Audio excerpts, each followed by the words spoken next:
Welcome to the Hershey Volunteer Fire Company's presentation on fire extinguishers. Fire department is 100% volunteer and would love to see faces like yours be part of public safety in your community. Be sure to sign in with your TL staff in order to receive credit. What are we going to learn today? We're going to learn about the leading causes of fire, facts of fire, how to prevent a fire, reporting an emergency, and at the end of this course, you're going to actually use a fire extinguisher to extinguish a simulated fire. Think about the room that you're in right now. If the room was on fire or the building was on fire, how would you get out of the room? And if that way is blocked, what's your other alternative? Always get out and stay out and know two ways out of every room. The leading causes of fire in the United States start with unattended cooking. Starting something on the stove and then going to another room or visiting your friends is often a cause of fire starting at the TL buildings. Careless smoking is a leading cause of death, such as smoking in bed. Intentional fire setting, called arson, is the third leading cause of fires in the United States. Rounding out number 4, heating materials such as space heaters too close to combustibles. Some other popular items in this area would be candles, the buildup of materials such as newspapers, magazines, and other supplies that don't get emptied regularly. And lately, the biggest one is disposing of hot coals from the barbecue or the fireplace in a plastic trash can. 81% of all fires happen in your own home.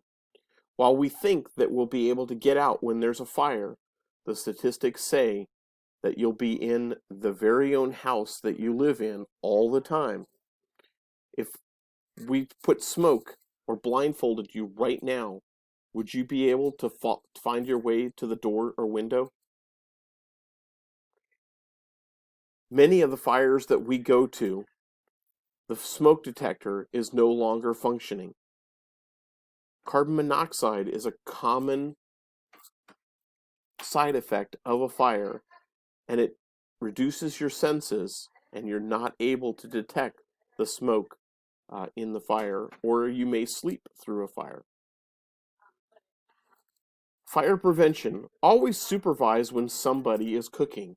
Stay in the room. Install smoke detectors in all bedrooms and on each floor of the home. Test the smoke detectors monthly and change the batteries.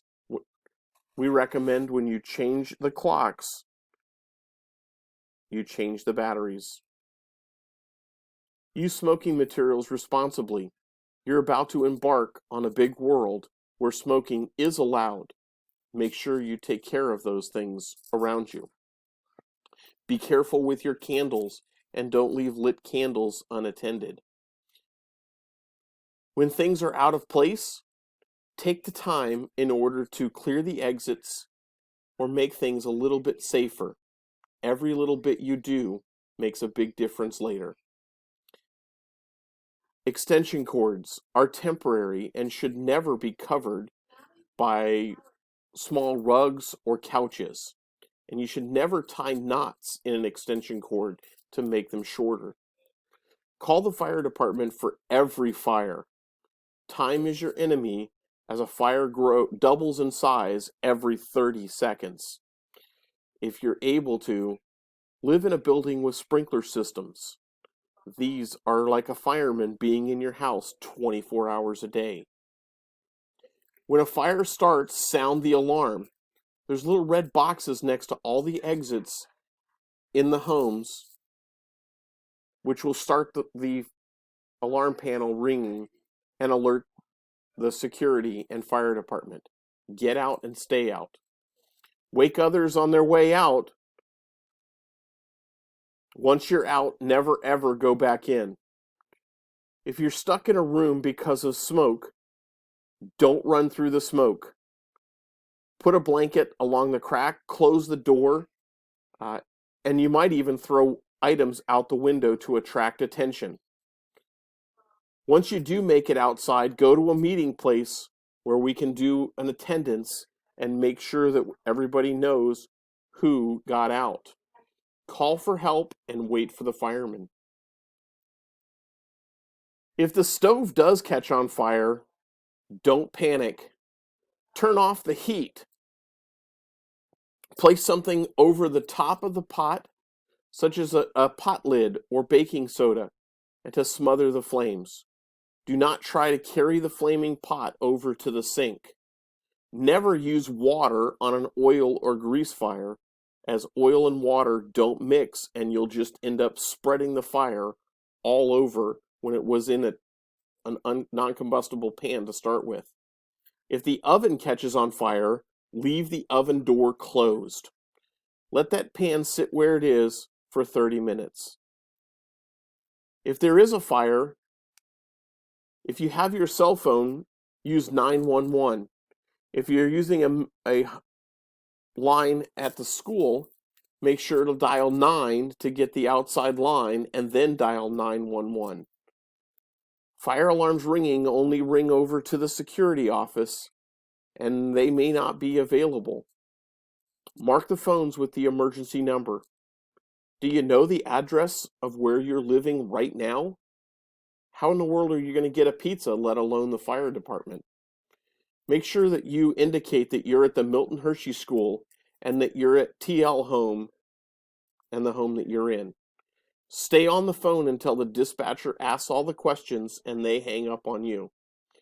After that call is completed, call Milton Hershey Security at 9-717-520-3777. To use a fire extinguisher, we're going to use the P.A.S. method. Pull the pin at the top of the extinguisher. This keeps someone from pulling the pin and discharging the powder when it's not time.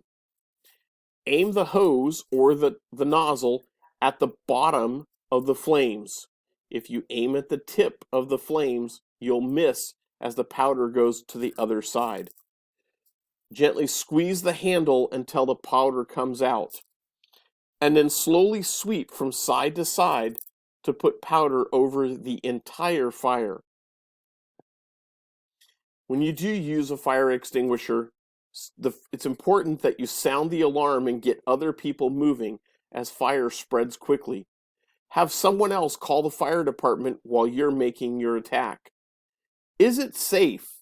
Are there other hazards that would endanger you such as electricity or flammable hazards, if you spray something on it? Are you trained to use the fire extinguisher? What's burning, and will it get worse if I spray something on it? Is the fire small? Generally, the size of a kitchen trash can is about the size that a civilian should use in order to evaluate how big a fire is. Fires that are bigger than that have smoke or heat that you have to stretch away from, is an indication that the fire has grown too big and you just need to leave the area immediately. Do you have a clear escape path? Follow your instincts. If your instincts say to run, drop the fire extinguisher, close the door, and go outside and wait for the fire department. There's a lot of resources that you can use in order to educate yourself about fire safety. You're about to become part of a bigger world, and it's important that you take care of yourself and those around you. Thank you for this presentation, and now we're going to use a fire extinguisher.